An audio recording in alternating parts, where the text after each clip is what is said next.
programa de hoje, um livro com textos de Sérgio Buarque de Holanda que contam a trajetória dele entre o início da carreira, em 1920, e 1979. Uma entrevista com Rony Walter Jatobá, dada ao programa Entre Linhas da TV Cultura. O escritor explica como constrói seus personagens principais, trabalhadores da cidade e do campo. E uma leitura do livro predileto do professor Franklin Leopoldo e Silva, Há um Deus Desconhecido, de John Steinbeck. O autor, e o livro que mais me impressionaram em toda a minha vida, quer dizer, aquele que eu mantenho sempre na minha memória e nunca consigo esquecer, é um autor americano, chama o Steinbeck, John Steinbeck. É uma história rural, como quase todas do Steinbeck, naquele período da depressão e tal, americana, e onde ele lida muito com o sentimento das pessoas, E essa questão da relação das pessoas com a transcendência, com aquilo que as supera, e que elas não sabem o que é. E o título do livro era Há um Deus Desconhecido. Depois de armazenadas as colheitas na herdade dos Waynes, perto de Pittsford, em Vermont, depois de cortada a lenha para o inverno e de terem caído as primeiras neves, Joseph Wayne, ao cair de uma tarde, foi ter com o pai, que estava sentado no seu cadeirão ao pé do fogo, e parou de pé diante dele. Os dois homens eram semelhantes. Ambos tinham um nariz grande, malares altos e duros. As caras dir-se-iam feitas de qualquer material mais rígido e durável do que a carne, de qualquer substância pétrea que não se alterasse facilmente. A barba de Joseph era negra e sedosa, ainda fina, a deixar ver o contorno sombrio do queixo. O velho tinha uma barba comprida e branca. Cofiava aqui e ali com dedos cautelosos, e aconchegava-lhe as pontas cuidadosamente para as proteger. Só depois de um momento, o velho notou que o filho estava ao seu lado. Ergueu os olhos velhos, sábios e plácidos e muito azuis. Os olhos de Joseph eram tão azuis como os dele, mas ferozes e curiosos de juventude. Agora que enfrentava o pai, Joseph hesitava na sua nova heresia. A terra vai deixar de bastar, senhor pai, disse ele humildemente. O velho apertou mais a sua manta de pastor à volta dos ombros magros e direitos. Tinha uma voz calma, feita para ordenar a justiça simples. De que te queres queixar tu, Joseph? Já sabe que o Bendy namora, senhor pai? Bendy vai casar-se quando vier a primavera. E no outono haverá uma criança e no verão seguinte outra. A terra não é elástica, senhor. Não chegará para todos. O velho baixou lentamente os olhos para os dedos, que se lhe entrelaçavam preguiçosamente no regaço. O Benjamin não mo disse ainda. Nunca podemos contar muito com ele. Tens a certeza de que ele namora a sério?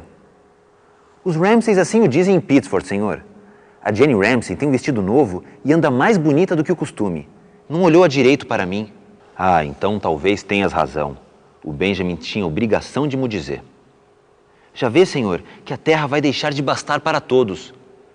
John Wayne voltou a levantar os olhos. A terra chega, Joseph, disse placidamente. O Burton e o Thomas trouxeram as mulheres para casa e a terra chegou. Tu és a seguir a eles em idade. Devias arranjar uma companheira, Joseph. Tudo tem limite, senhor. A terra só pode sustentar uma tanta gente.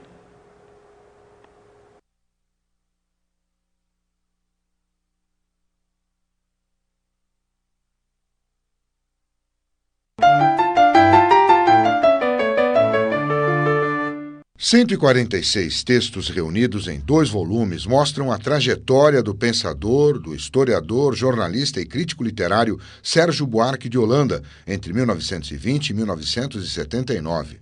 Os textos foram selecionados e organizados pelo também historiador e professor da Unesp, Marcos Costa, que estudou Sérgio Buarque de Holanda por 10 anos e escreveu sobre ele uma dissertação de mestrado e uma tese de doutoramento. Esses escritos coligidos foram publicados em jornais e revistas no Brasil e no exterior, organizados de forma cronológica. Começam aos 18 anos do autor, num artigo sobre o imperador Pedro II, e alcançam a maturidade de Sérgio Buarque no 2º volume, que se encerra quando ele tinha 77 anos. Há ainda textos inéditos no Brasil, escritos quando ele vivia na Alemanha e publicava na revista Duco. Um livro para entender Sérgio Buarque de Holanda e o pensamento dele sobre o Brasil.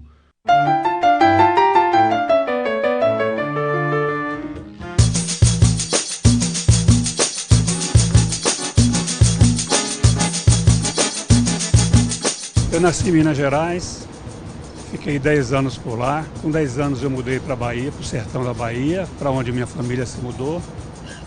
Aos 20 eu fui ao Rio de Janeiro, fiquei um ano no Rio de Janeiro. Depois fiquei um ano em Salvador. E finalmente, em 1970, eu vim para São Paulo para trabalhar como operário.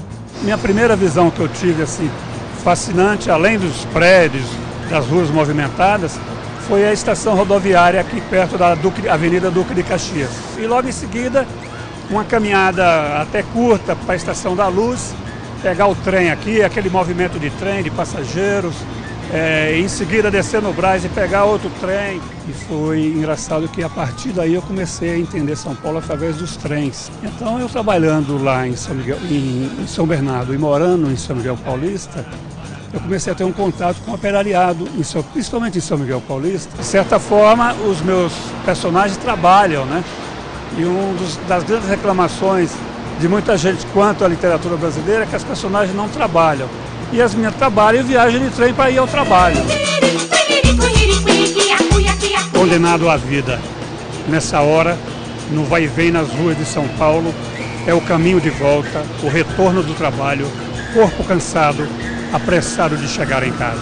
Eu me preocupo muito com o ritmo, então por isso que às vezes eu estou falando de uma coisa triste, miserável, mas existe poesia. Antes de começar a escrever, eu fui um grande leitor.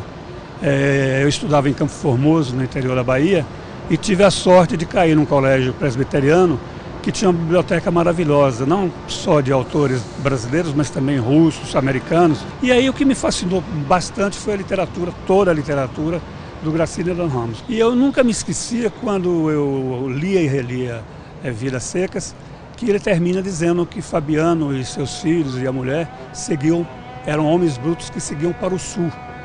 Então eu sempre imaginava que quando eu fosse escrever, eu pegaria aquelas personagens que saíram do Graciliano e vieram para o sul. A vida desta cidade só vale ter profissão.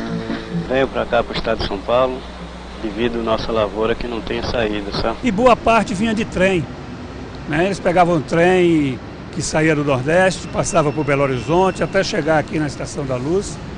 E de certa forma demoravam 15, 20 dias nesses trens fazendo baldeações e tal. Eu fiz uma viagem dessa como experiência e realmente é uma viagem terrível, entendeu? Foi muito triste, complicada, sem nenhuma segurança e nenhum conforto, vamos dizer assim, físico, né? Mas eu fiz porque eu queria saber como aquelas pessoas vinham, às vezes com pouca comida, com pouco dinheiro, e se chegava aqui em São Paulo sem nada, mas com uma força de vontade, uma esperança muito grande de crescer. Derradeira estação, varei 40 anos numa só noite, parte dela. A viagem noturna finda, a composição do metrô para, o trem moderno estanca de vez. Desço como bêbado inconsciente e alegre, subo me indo, balançando o corpo na escada, tropeçando, correndo. Assim que eu escrevi os primeiros textos, eu dei para as pessoas assim, eu sabia que alguns que eram personagens não sabiam ler uma literatura talvez até rebuscada. Aí eu pedi a um amigo meu que era locutor de rádio e ele gravou, né, num videocassete, e eu levei para lá e essas pessoas se emocionaram com a leitura desses textos. Então eu achei que eu estava no caminho certo. Uma das minhas grandes frustrações, por exemplo, na minha vida, é que minha mãe era analfabeta e morreu analfabeta e ela nunca leu um texto meu. Então essa foi uma das grandes frustrações, alguém ter um filho que é escritor e não ler nada, né? Então de vez em quando eu publicava algum livro e eu ia para a Bahia visitá-la, eu lia textos para ela. De que adiantou o tempo em que labutei firme, trabalho duro de pouco estudo, sem faltar dia, marcando ponto em hora certa, nunca dei vexame nem reneguei serviço, por mais trabalhoso que fosse. Se me chamava no domingo, ia. Feriado, também. Sem corpo mole, mesmo pensando na comida melhor, domingueira, mesmo assim trabalhava duro. Depois um aviso, que não tenho direito a nada. Você vem de uma classe operária e entrou nesse universo literário. Foi tranquilo? Como foi essa passagem?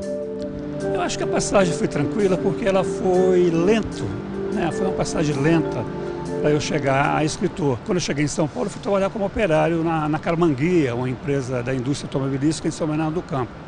Então, nesse período, mesmo durante o ginásio e mesmo na fábrica, eu ficava rabiscando algumas coisas. Nunca pensei que eu ia escrever alguma coisa, né? Mas quando eu saí da Camarguia e entrei na Abril, na gráfica da Abril, abriu-se um mundo novo para mim, de publicações e tal. E aí a própria empresa me ajudou a fazer o curso supletivo colegial e logo em seguida eu entrei na faculdade de jornalismo. Aí eu me empolguei um pouco mais. Então eu mandei um conto para a revista Escrita, aqui de São Paulo, e para uma revista Ficção do Rio de Janeiro. E ganhei os 2 prêmios. Eu não sou muito do universo literário, das festinhas literárias e tal. Eu adoro em lançamento de amigos e tal, mas eu não estou sempre falando de literatura, né? Eu gosto mais de conversar, bater papo sobre todos os assuntos. E eu gosto de ficar indo para os lugares para você ver as pessoas, né? Eu acho que quando o escritor foge muito do meio do povo, ele não consegue ter uma temática para escrever, né? Luz, e houve falta de. A composição parou. Tudo desclareou, turvou tanto que mudaram as formas de ver. As trevas perduraram por longos segundos, demorando, todos impacientes, preocupados. A claridade não vinha, pois veio. No 7º segundo a luz voltou, se fez alumiando.